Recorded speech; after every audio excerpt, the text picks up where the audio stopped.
이산화탄소 배출이라고 하는 그 자체가 우리 경제 성장하고 굉장히 이게 밀접하게 지금 묶여 있기 때문에 기후 위기, 뭐 식량 부족, 뭐 이러한 어떤 위기들이 왔었을 때 아마 가장 최전면에서 얻어맞게 되는 나라가 우리나라가 될 가능성이 서양 자본들은 다 빠져나간 그 이제 그 석탄 화력 발전을 우리나라에만 그렇게 짓고 있는 게 아니라.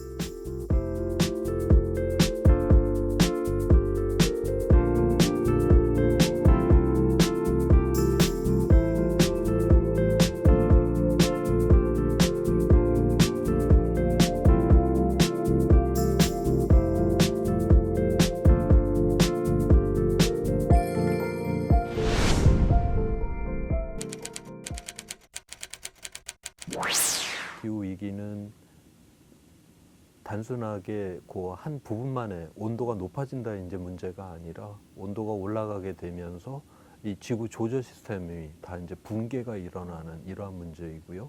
그러다 보니까 뭐 나쁜 날씨, 그러니까 뭐 재해성의 날씨가 이제 많이 일어나고 뭐 해양이 산성화되고 뭐 해수면이 올라가고 생물 다양성이 붕괴가 되고 물이 부족하고 뭐 가뭄이 들고 뭐 전염병이 늘어나고 하는 우리 삶과 전체적으로 연결된 그런 위험이다라고 봐야 될 것 같고요.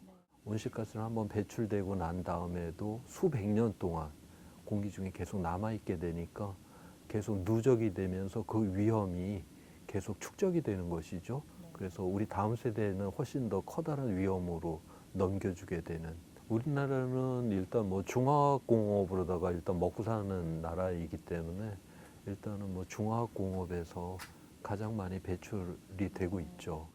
다른 나라보다도 우리가 기후위기 대응이 참 어려운 이유는 그냥 영국 같은 나라들은 뭐 금융업 갖고 먹고 사니까 어떤 면에 있어서 굉장히 이 기후위기, 온실가스를 저감시키는 게 좀 우리보다는 좀 수월한 측면이 있는데 우리는 이제 산업의 구조, 우리가 먹고 삶의 이 구조 자체가 이 이산화탄소를 많이 배출할 수밖에 없는 이런 어떤 구조를 갖고 있기 때문에 더욱더 이 기후위기 대응에 굉장히 좀 어려움을 겪을 수밖에 없는 그런 나라이기도 합니다.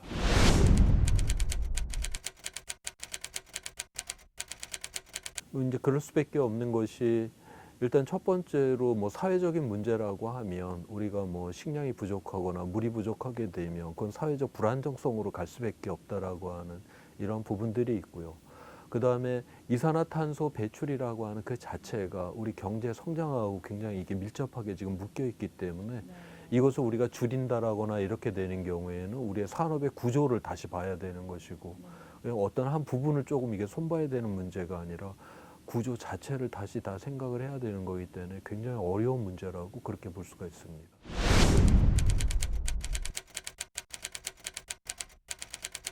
지금 당장 우리가 물론 긴 시간을 통해 갖고 우리가 어떤 식으로든 간에 온실가스, 화석연료를 안 쓰는 이런 산업의 구조를 끊임없이 우리가 고민을 해야 될 때가 됐고요. 그렇게 해야지만 생존을 할 수가 있죠. 이거는 우리가 설사 우리가 그걸 거부한다 해도 아마 외부로부터 그 압박에 우리가 견뎌낼 수가 없을 거예요. 왜냐하면은 아리백이라고 하는 거, 그러니까 재생에너지를 100%를 써야만 그 물건을 받겠다. 뭐 애플이라든가 구글이라든가 전 세계 주요 기업들이 그런 걸 선언을 했잖아요. 그러면 우리가 그런 반도체를 수출을 해야 되고 휴대폰을 이제 수출을 해야 되는데 만약에 재생에너지로 생산됐다라는 그 표식이 안 돼 있으면 그 물건을 안 받겠다라고 하는. 그다음에 곧 그 유럽 그 연합 차원에서 곧 이제 법이 통과된다라고 하는데 탄소 국경세. 그러니까 이 물건에 그런 우리가 화석연료를 썼다라고 하는 것이 이렇게 돼 있으면 그만큼을 국경에서 세금을 매겨버리겠다. 그러니까 우리가 결국 생존을 하기 위해서는 결국 우리가 스스로 거부한다 해도 생존을 위해서는 스스로 그거를 대응을 할 수밖에 없는. 그렇기 때문에 우리가 자발적으로 선도적으로 그렇게 먼저 이거를 우리가 이제 바꿔 나간다면 수월하게 갈 수가 있는데 나중에 강제적으로 어떤 압박 속에서 그다음에 후발주자로서 우리가 이걸 변화시킨다면 이미 경제적 어떤 그런 경쟁력도 다 잃어버리게 되는 이런 문제가 되지 않을까 그런 걱정이 되네요. 지금 현재 뭐 기후 위기의 문제, 뭐 지구 환경의 문제 이런 거는 어떤 면에서 우리가 뭐 결핍 때문에 일어났던 문제들이 아니라요. 모든 게 다 이제 과잉 때문에 일어났던 문제들이거든요.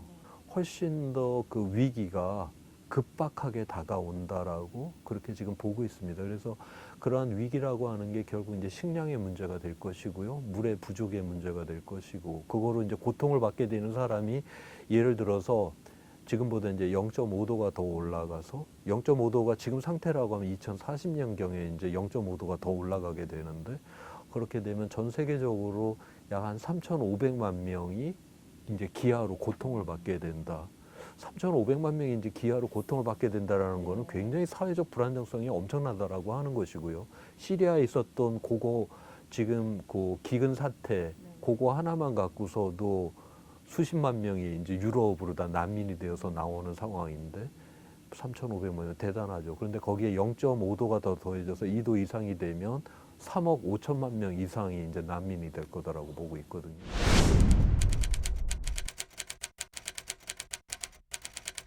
금년 초에 호주에서 이제 기후 변화와 관련된 보고서가 나왔는데, 그거는 기후 과학자들이 쓴 보고서가 아니라 안보 전략가들이 쓴 보고서예요. 기후 위기가 일어나면 전 세계적으로 최대 이제 수억 명이 이제 기아에 시달리는데, 그게 주로 아시아에서 나올 것이다라고 이렇게 보고 있고, 그렇게 되면 기아 사태가 일어나면 이 사람들이 배 타고 비행기 타고 호주로 몰려 들어올 것 같다? 그러면 이 안보 전략가 입장에서는 도대체 어디부터 이 사람들을 차단을 해야 되고, 누구를 받지 말아야 되고 누구를 받아야 되는지, 이런 거를 미리 지금 생각을 해야 될 거 아니에요. 그래서 어떤 면에 있어서는 그거를 이제 대응을 해야 되는 쪽에서는 그런 걸 고민을 하는데, 그 대응의 대상이 되는, 어떤 면 실제로 고통을 받아야 되는 우리는 별 생각 없이 살아가고 있다라고 하는 이 자체.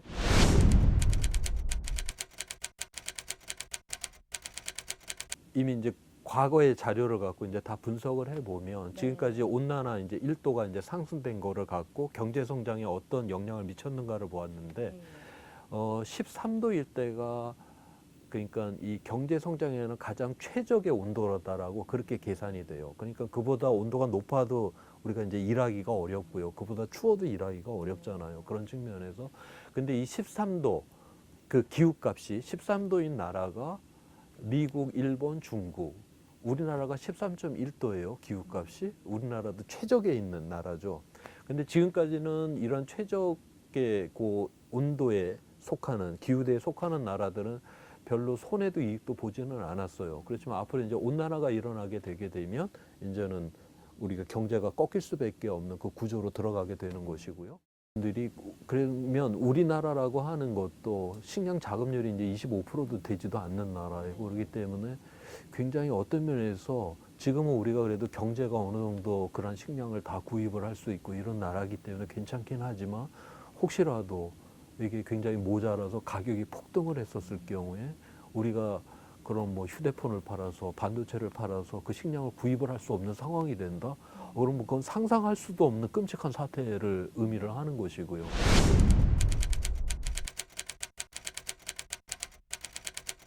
우리가 생태 발자국이라고 하는 걸 이제 계산을 하는데, 이미 2018년 기준으로다가 대한민국이 스스로 그 순환적인 삶을 살기 위해서, 먹고 쓰고 버리기 위해서 필요한 면적이 지금 우리나라 남한 영토의 8.5배를 가져야지 순환적인 이러한 삶을 살 수가 있다. 그래서 세계 1위예요. 일본이 7.6배의 영토가 필요해서 2위를 했고, 우리는 8.5배의 영토가 필요하기 때문에 1위를 하는 나라. 그러니까 이거는 다시 말해서 뭘 의미를 하냐? 우리가 지구 위기, 그다음에 기후 위기, 뭐 식량 부족, 뭐 이러한 어떤 위기들이 왔었을 때 아마 가장 최전면에서 얻어맞게 되는 나라가 우리나라가 될 가능성이 무척 크다라고 하는 걸 의미를 하겠죠.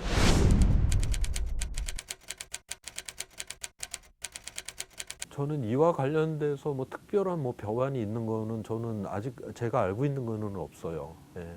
그러니까 미세먼지와 뭐 관련된 법들은 뭐 좀 있는 거로 알고 있는데, 기후 위기 대응을 위한 이러한 것들, 그래서 우리가 그런 국가 전략적인 측면에서 지금 준비를 해야 되고 뭐 하는 이러한 것들은 제가 아는 범위 안에서는 없습니다.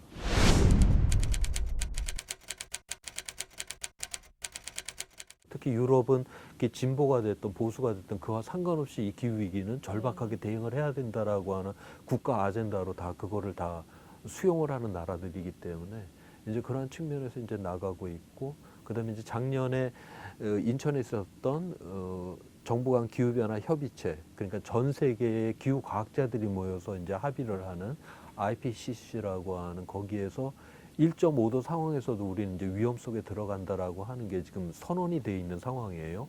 그래서 지금 현재는 그 1.5도를 과연 막느냐라고 하는 것이 그 국제적으로 어떻게 합의를 할 것이냐가 지금은 가장 국제적으로 가장 핫 이슈죠.